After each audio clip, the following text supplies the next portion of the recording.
so Floracracy.com, if you don't get a link that goes directly to this particular project, when you go on Floracracy.com, it's actually a banner at the top that says, click here to support for survivors of domestic violence with Project Shelter in Hope. The Hope card will be sent with arrangements to 100 shelters in the most impacted parts of the country. Dear you, we don't know your name, but we know your heart, and we know your fear. You are being asked to do something beyond difficult, to stay in a place that isn't safe. We wanted you to know that we have not forgotten you. While empty roads and unprecedented disease divide us, we stand with you with hope for the future, hope for your freedom. A new beginning is possible, and it doesn't have to be anything like what's been before. That may feel impossible to believe right now, but many of us who have been where you are have seen it.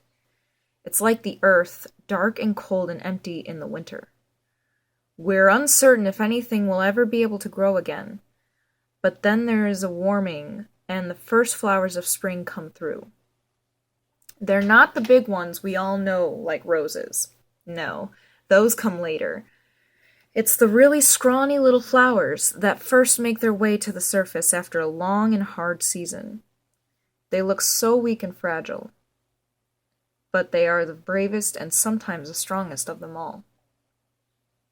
And that brave breakthrough leads to the abundance of summer. You have that same bravery.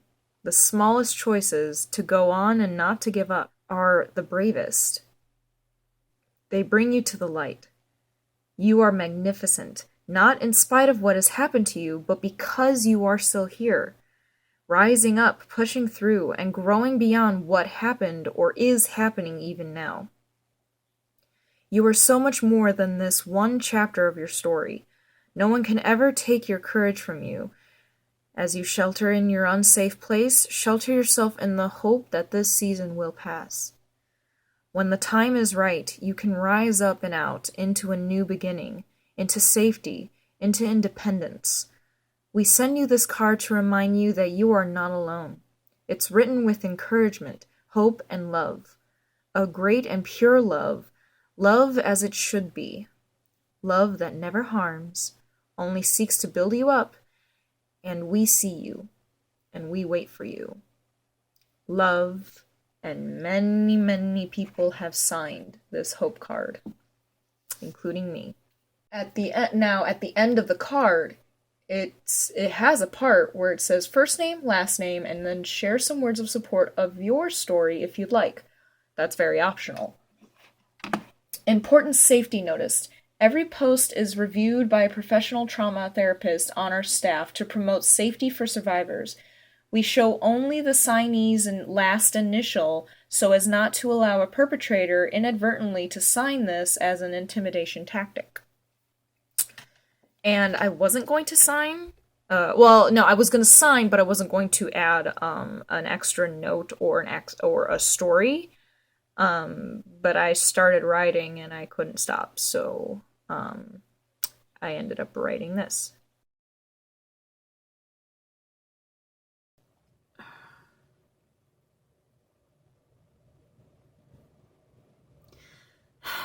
I wish I could take this pain for you. I've come out of my domestic abusive relationships and situations, 21 years of it, and am almost done with my journey to recovery, but for you, I would take it all. I wish I could give you a breath of fresh air, a chance to feel safe, and I would use my regained strength to give you a chance to regain yours. I can't imagine how hard this must be on you, to feel trapped when you already felt trapped to begin with. I remember that feeling. I'm just now learning to feel safe in my mind and body.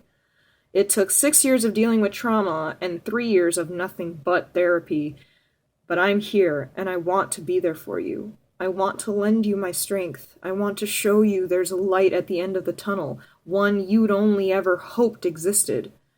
That uncertainty, that despair, I remember it all. And I want to find you and tell you all this, but hopefully these words can find you instead. You are loved, you are worthy of love, and compassion, and kindness, and we will get through this. We will all get through this.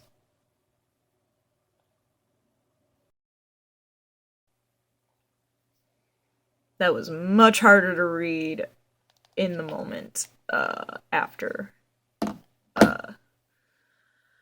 after this was all fresh and new.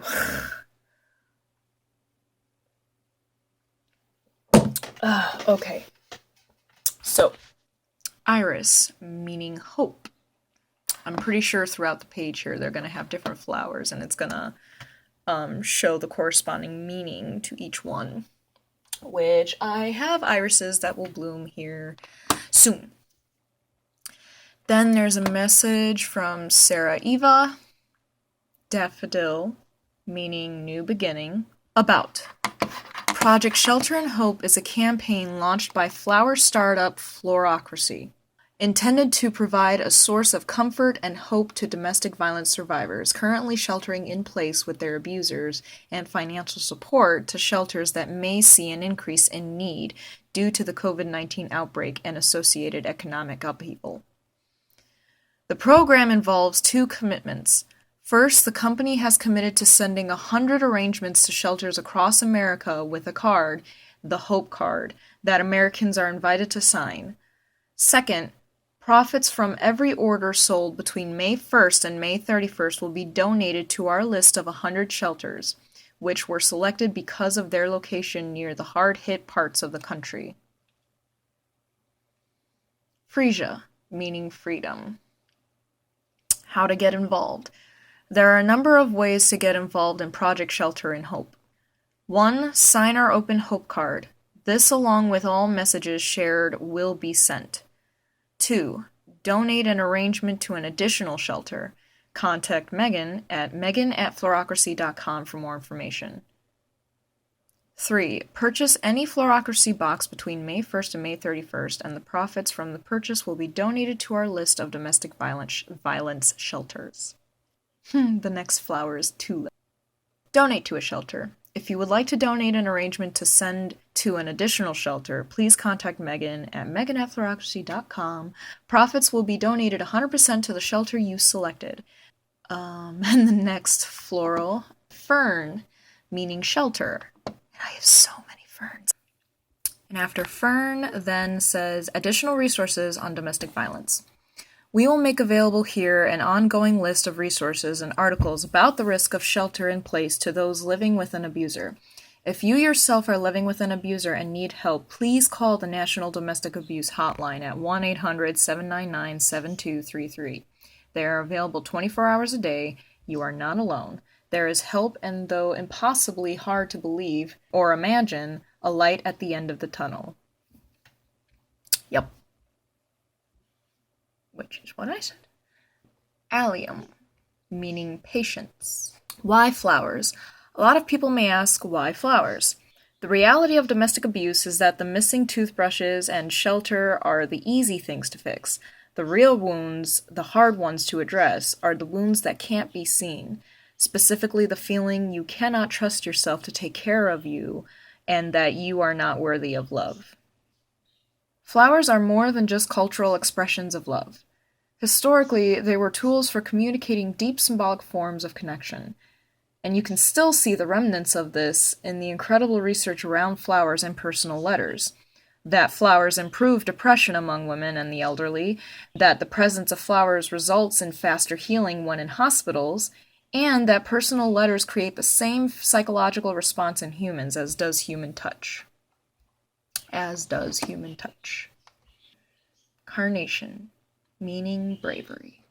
And that is the end of the page that links to Project Shelter in Hope. So keep an eye on this page. May 1st to the 31st is when they're taking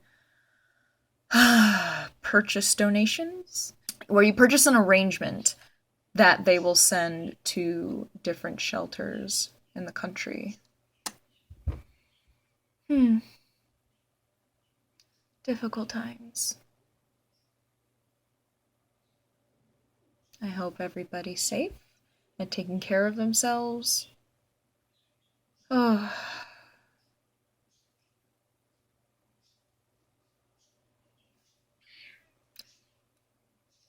a good prelude to therapy journal, I guess. Until then.